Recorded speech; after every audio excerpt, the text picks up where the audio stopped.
Hi, Adams. It's Miss Kovarik, and I'm here with Chapter 11 of A Long Walk to Water. All right, so 2008, Southern Sudan. After the two men left the village, the task of clearing more of the land between the trees began. It was very hard work. The smaller trees and bushes had to be burned or uprooted. The long grass had to be scythed and hoed under. It was dangerous work, too, as poisonous snakes and scorpions hid in the grass. Naya was still making 2 daily trips to the pond. Each time she returned, she could see that slowly but surely the path of cleared earth was growing larger. The earth was dry and rock hard. Naya felt puzzled and doubtful. How could there be water in such a place? And when she asked Depp that question, he shook his head. She could see the doubt in his eyes, too. 1985, Southern Sudan and Ethiopia. They buried Uncle in a hole about 2 feet deep, a hole that had already been made by some kind of animal. Out of respect for him, the group walked no more that day, but took time to mourn the man who had been their leader. Excuse me. Salva was too numb to think, and when thoughts did come to him, they seemed silly. He was annoyed that they would not be able to eat after all. While the men had been looting the group, more birds had arrived and pecked at the roasted stork until it was nothing but bones. The time for grief was short, and the walking began again soon after dark. Despite the numbness in his heart, Salva was amazed to find himself walking faster and more boldly than he had ever before. Mariel was gone. Uncle was gone too, murdered by those newer men right before Salva's eyes. Mariel and Uncle were no longer by his side, and they never would be again. But Salva knew that both of them would have wanted him to survive, to finish the trip and reach the Etang refugee camp safely. It was almost as if they had left their strength with him, to help him on his journey. He could not think of any other explanation for the way he felt, but there was no doubt, beneath this terrible sadness, he felt stronger. Now that Salva was without Uncle's care and protection, the group's attitude toward him changed. Once again, they grumbled that he was too young and too small, and he might slow them down or start crying again, as he had in the desert. No one shared anything with him, food or company. Uncle had always shared the animals and birds he shot with everyone in the group, but it seemed they had all forgotten that, for Salva now had to beg for scraps, which were given grudgingly. The way they were treating him made Salva feel stronger still. There is no one left to help me. They think I am weak and useless.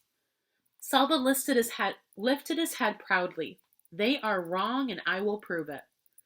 Salva had never before seen so many people in one place at the same time.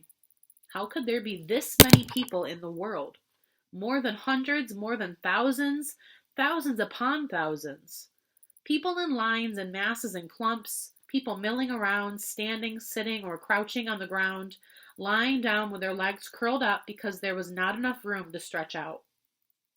The refugee camp at Etang was filled with people of all ages, men, women, girls, small children, but most of the refugees were boys and young men who had run away from their villages when the war came.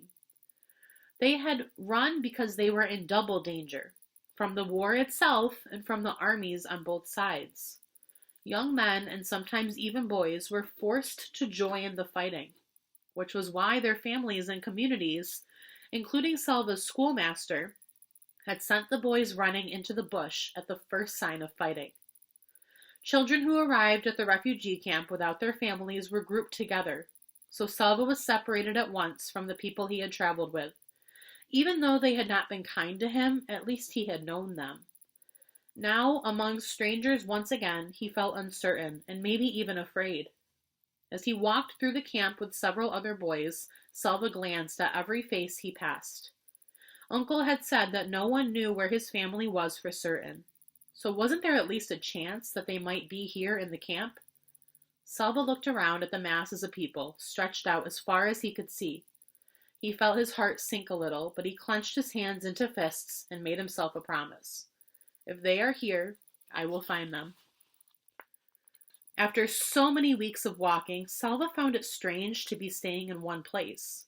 During that long, terrible trek, finding a safe place to stop and stay for a while had been desperately important.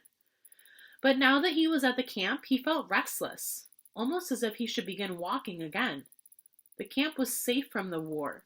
There were no men with guns or machetes, no planes with bombs overhead. On the evening of his very first day, Salva was given a bowl of boiled maize to eat, and another one the next morning.